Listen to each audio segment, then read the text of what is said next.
하나님의 말씀은 열왕기상 1장 1절부터 4절입니다.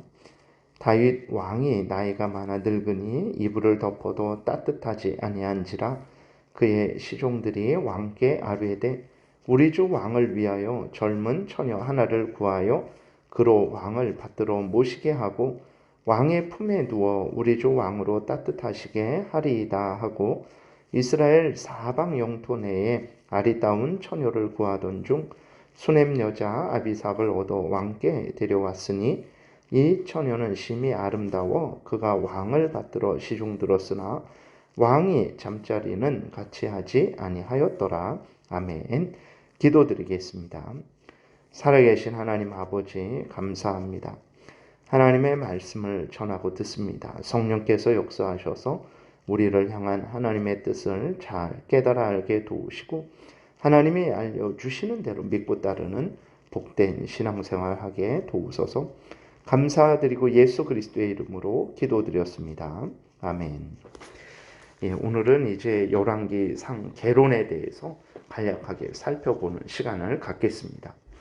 열왕기 상하는 사무엘 상하와 함께 이어진 역사서로 보면 됩니다. 히브리어 성경에서는 사무엘 상하, 열왕기 상하 이렇게 나누지 않고 사무엘 상하, 열왕기 상하를 한 권으로 이렇게 취급을 했어요.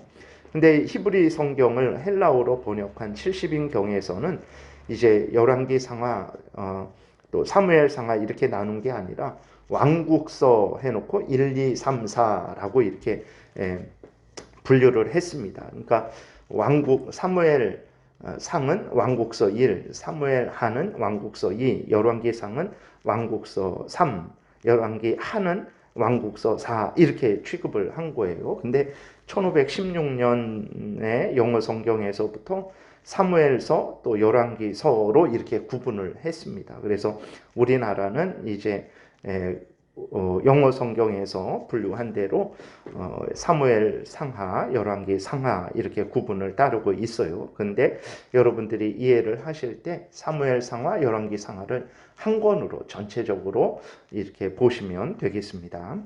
그 다음에 열왕기 상의 저자는 정확하게 나와 있지는 않습니다. 근데 예레미야로 보기도 해요. 그리고 또 다른 선지자로 보기도 합니다. 중요한 것은 이제 하나님의 뜻에 따라서 성령께서 감동시키셔서 영감시키셔서 이 성경이 기록되게 하셨다라는 것을 우리가 그렇게 믿으면 되겠습니다. 그 다음에 저작 시기는 언제냐 그랬을 때 열왕기 하에서 끝나는 그 시점이 예수님 오시기 전 주전 561년 여호야긴이 풀려난 사건을 다루고 있어요. 그러니까 이제 그 때까지 그 이후에 기록된 거죠. 561년 이후에 기록된 것이고 그 다음에 이스라엘 백성들이 포로에서 돌아오는 그 내용은 없습니다. 그렇기 때문에 이제 예수님 오시기 전 주전 561년에서 포로로 1차 돌아오기 전 538년 그 사이에 이제 기록된 것으로 보고 있습니다. 그럼 열왕기 상하의 내용이 뭐냐 그랬을 때에 이제 솔로몬 왕과 그 이후에 이제 아들 때 르호보암 왕 때 이스라엘이 남북으로 분열되죠. 그래서 남유다, 북이스라엘로 나뉘는데 그 왕들에 대한 내용이 기록되어 있는 거예요. 그래서 북이스라엘의 19명의 왕의 통치, 그 다음에 남유다의 19명의 왕의 통치와 멸망, 그러한 것을 이제 흥망성쇠를 소개하고 있습니다. 그래서 열왕기 상은 이제 솔로몬의 통치로부터 아합 왕의 멸망까지 다루고 있고 열왕기 하에서는 북이스라엘의 멸망 그리고 남유다가 바벨론 포로로 끌려가게 되죠. 그래서 여호야긴이 풀려나는 그러한 주전 561년까지의 그 내용을 다루고 역사를 다루고 있습니다. 그 다음에 열왕기 상하의 그 주제가 뭐냐 그랬을 때에 이제 열왕기 상하, 열왕기 서가 다윗의 죽음과 솔로몬의 통치로부터 시작해서 최종적인 이스라엘과 유다의 멸망을 나타내고 있는데, 이것은 단순히 정치적으로 경제적으로 성공하고 실패한 그러한 역사를 소개하는 것이 아닙니다. 이스라엘의 번영과 멸망이 이제 하나님과의 언약에, 다시 말해서 시내산 언약의 재확인인 다윗 언약에 대한 신실한 순종 여부에 달려 있다라는 것을 알려주고 있는 거예요. 다시 말해서 이스라엘 백성들은 하나님의 백성이죠. 하나님께서 이스라엘 백성들을 하나님의 백성 삼으신 목적이 무엇입니까? 하나님이 그 이스라엘을 통해서 하나님을 드러내 보이시고 하나님의 그 구원 역사를 이제 이루시기 위해서 하나님께서 이스라엘 백성들을 택한 거예요. 그러니까 이러한 하나님의 뜻을 따라서 살아가는 것이 이스라엘 백성들의 존재 이유죠. 그리고 목적이죠. 그런데 문제는 무엇입니까? 이스라엘 백성들이, 이스라엘 왕들이 이러한 하나님의 뜻을 따라 살아가지 않은 거예요. 그럴 때 하나님께서 이스라엘에 재앙을 주신 것이고, 회개하고 돌이키면 다시 그들을 용서하신 것이고, 그런데 도저히 회개하고 돌이키지 않음으로 인해서 하나님께서 이제 북이스라엘은 주전 722년에 멸망시키신 것이고, 그리고 남유다는 586년에 바벨론에 의해서 멸망되고 70년 동안 포로로 끌려가게 하셨던 것입니다. 그러니까 하나님께서 이 열왕기서를 통해서 드러내는 것은 무엇이냐면, 이스라엘 백성들은 하나님의 백성들이고 하나님의 거룩한 뜻을 따라서 이 땅에서 이제 하나님의 백성들로서 하나님의 그 구원 역사를 드러내며 살아가야 된다라는 것이 이스라엘 백성들의 과업임을 드러내는 거죠. 그래서 이스라엘 왕들과 백성들이 거룩한 목적을 따라 살지 못한다면 이스라엘은 존재 가치가 없어지는 것이고 결국 멸망하게 되는 것임을 보여주는 것입니다. 그래서 북이스라엘이 멸망되고 남유다가 포로로 끌려간 것은 자신들이 하나님의 뜻에 따라서 살지 않음으로 인해서 초래된 결과다라는 것을 이제 보여주고 있는 거죠. 특별히 그 북이스라엘은 이제 첫 왕인 여로보암이 자신의 왕권 강화를 위해서 예루살렘이 아닌 베델과 단에 이제 제단을 세웠죠. 그곳에 황금 송아지를 만들어 두고 일반 백성으로 제사장을 삼고 이스라엘 백성들이 하나님의 그 거룩하신 그 제사 제도, 예배 제도를 이제 완전히 바꾸어 버리게 된 거죠. 그래서 북이스라엘 백성들로 하여금 우상 숭배를 하게 한 거예요. 이로 인해서 이제 북이스라엘 역사 전체는 우상 숭배의 범죄가 계속해서 끊이지 않고 이어졌고 결국은 때가 되어서 하나님에 의해서 이제 멸망하게 된 것이죠.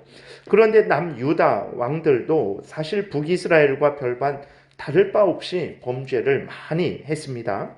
그럼에도 불구하고 남유다는 이제 멸망되지 않은 거예요. 어떻게 그렇게 됐냐 그랬을 때에 하나님께서 사무엘하 7장에서 다윗에게 약속하신 대로 하나님께서 다윗의 집을 세우시겠다라는 그 언약을 굳게 지키셨기 때문에 그런 거죠. 그러면 왜 하나님께서 다윗 집을 세우시겠다라고 하셨냐? 그것은 이제 다윗 왕가를 통해서 이제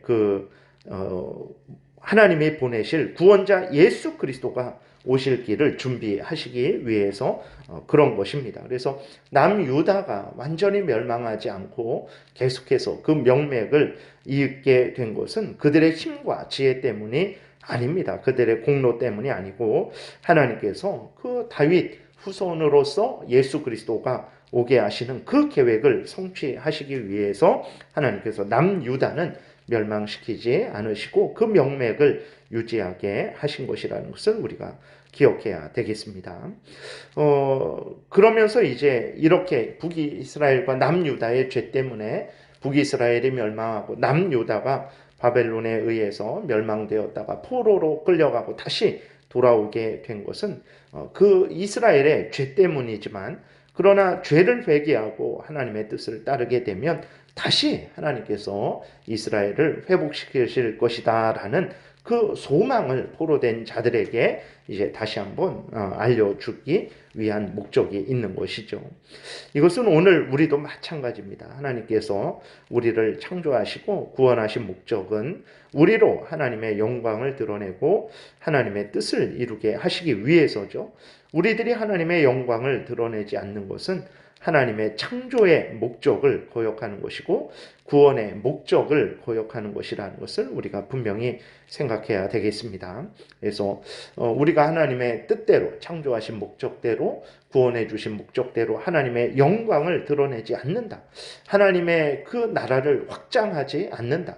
하나님의 뜻을 이루는 삶을 살아가지 않는다. 그것은 또 예수 그리스도의 죽음을 헛되게 하는 것이라는 것도 우리가 기억해야 됩니다. 그래서 그리스도인들은 항상 우리를 창조하시고 구원하신 하나님의 뜻을 따라서 하나님의 영광을 위해서 살아가야 되는 존재들임을 잊어서는 안 되겠습니다. 1장부터 11장까지는 이제 다윗의 죽음으로부터 솔로몬 왕의 통치가 기록되어 있습니다. 솔로몬 왕의 결혼, 성전 건축, 솔로몬 왕의 부귀영화, 또 결혼으로 인한 우상 숭배, 이에 대한 하나님의 징계, 솔로몬 왕의 죽음이 이제 1장부터 11장까지 기록되어 있고 12장부터 22장까지는 이제 솔로몬 왕의 아들 르호보암 왕 때 이스라엘이 북이스라엘 남유다로 분열된 이후로부터 시작해서 북이스라엘의 그런 왕들의 역사, 그 다음에 남유다의 왕들의 그러한 역사에 대해서 자세하게 기록이 되어 있습니다. 그래서 오늘은 여기까지 살펴보고 내일부터 이제 본문을 살펴보는 시간을 갖겠습니다. 기도드리겠습니다. 살아계신 하나님 아버지 감사합니다. 우리들로 하여금 우리들이 왜 이 땅에 존재하는지, 그리고 이스라엘이 왜 존재했는지, 어떻게 살아가야 될지에 대해서 명확히 알려주시기 위해서 귀한 열왕기서를 기록하여 주시니 감사를 드립니다. 우리가 하나님의 말씀을 잘 깨달아 알게 도우시고 하나님이 원하시는 뜻대로 우리를 창조하시고 구원하신 뜻대로 하나님의 영광을 위해서, 하나님 나라 확장을 위해서, 하나님 뜻 이루어짐을 위해서 열심으로 믿고 따르게 도우소서. 감사드리고 예수 그리스도의 이름으로 기도드렸습니다. 아멘.